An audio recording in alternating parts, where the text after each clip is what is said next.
po si kapatid na Edsel Senfuego. At ako naman po si kapatid na Ofelia Sinfuego. Ako po ay dating Katoliko.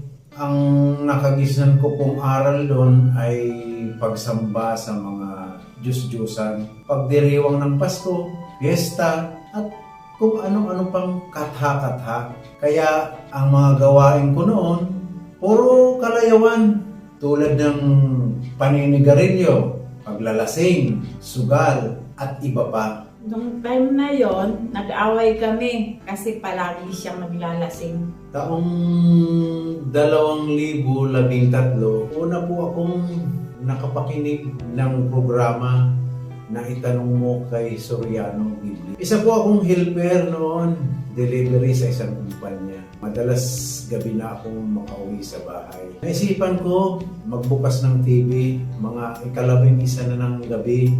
May naka-ere pa o na channel.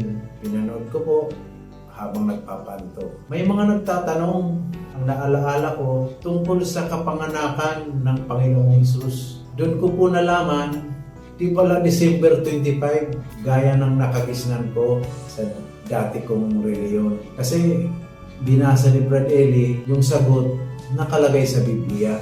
Mula noon, gabi-gabi na ako nanonood.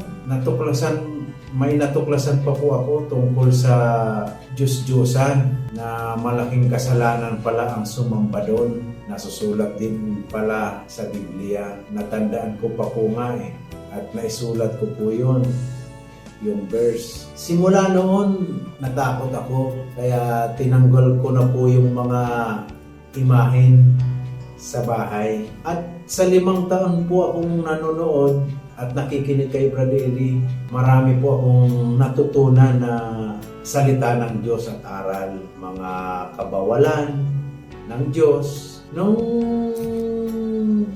mga October po siguro yon, minsan nagbiyahe po ako ng tricycle. May pasahero po ako papuntang San Roque. Paglingon ko po, nakita ko po yung signage ng dating daan. Sabi ko, may pala rito, may sambahan pala rito. Kaso, wala po akong makitang tao, nakasarado yung mga bintana. So, hanggang sa pangalawang linggo, ganun po, nagawi po ulit ako doon. Ganun din po oras. Hanggang sa pangatlong linggo po, nagdesisyon na po ako na imbis na magsamba po ako sa Katoliko, sa dating daan ako magsasamba. Isinama ko nga po si Sister siya, maliit pa noon. Sumama naman po siya.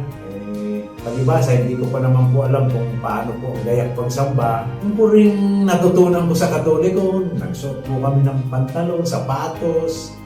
Si Sister siya, yung simpleng suot lang po. Ayun, pagdating namin po roon, mga 6 o'clock po siguro yun, may mga tao pala sa loob. Tama-tama po, naroon sila, kakilala ko naman po si Brad A.D. Santiago, at sila Sis Yuli, saka si Brad Romy. Ayun, usap-usap po kami. Sabi nga ni Brad A.D., magpapabautismo ka ba? Sabi, kung pipili po sana, bukas. Sabi niya, hindi raw po pwedeng bautismuhan kaagad. May doktrina pa po. Sabi ko, kung pwede po ngayon, magpapadoktrina na ako. Sabi ni Brad A.D., sa Lunes na kasi may doktrinang darating sa Lunes. So, ayun po, bago dumating po ang Lunes noon, nung may linggo pa pong darating noon, bago mag-Lunes, magdoktrina, isinama ko po si Sis Opel na sasama ka ba sa pagsamba namin sa dating daan? Kasama ako, ayoko nga magpaiwan. Yun po. Hindi po nagpaiwan si Sis Opel at si Brad Russell sumama rin. So nung time na yon, nakapagsampa po kami. Nalaman namin yun kung paano pagluhog, pagdarasal. Tapos dumating na po yung Lunes ng doktrina.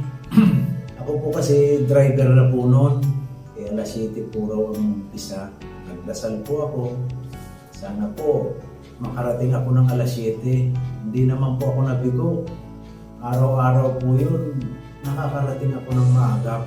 nagugulat nga po ako sa sarili ko bakit laging dinirinig ang panalangin ko na makauwi ng maaga. Hanggang sa nabautismahan po kami noong December 21, 2017, doon na po nabago ang aming pananaw sa buhay dahil po sa doktrinang aming tinanggap at sinampalatayan.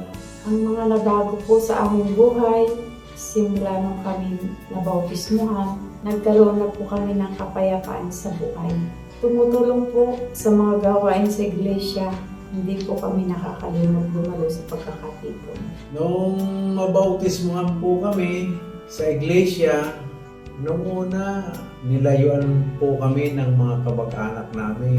Yung nanay ko po, nagalit nga sa akin bakit daw po ako lumipat kay Brad Eli. Pero sa ngayon po, okay na po ang sama namin uli. At nito lang pong nakaraang September 12, 2021, na COVID positive po kami ni Sis Ophel. Si Sis Ophel, asymptomatic lang. Ako, severe. Bago po ako dalhin sa ospital, nag-usap pa po kami ni Sis Ophel na magkikita pa tayo, may awa ang Diyos, sabi niya. Nung time po na yon, ako po'y hirap na sa paghinga. Ako po'y nanalangin sa Panginoon. Kung kalooban, yun na po, na ako po'y pagpapahingahin. Hindi naman po ako tumutulong. Ngunit kung maaari po sana, bigyan niyo po ako ng isang pagkakataon na mabuhay. Sa awa tulong ng Diyos, gumaling na po kami. Salamat po sa Diyos sa lahat ng mga kapatid na dumamay sa amin, tumulong sa amin. Salamat po sa Diyos. Ako po si kapatid na Edsel Sanfuego. At ako naman po, si Sis Ophelia Sanfuego. Ito po ang istorya ng aming pananampalataya. Salamat po sa Diyos. To God be all the glory.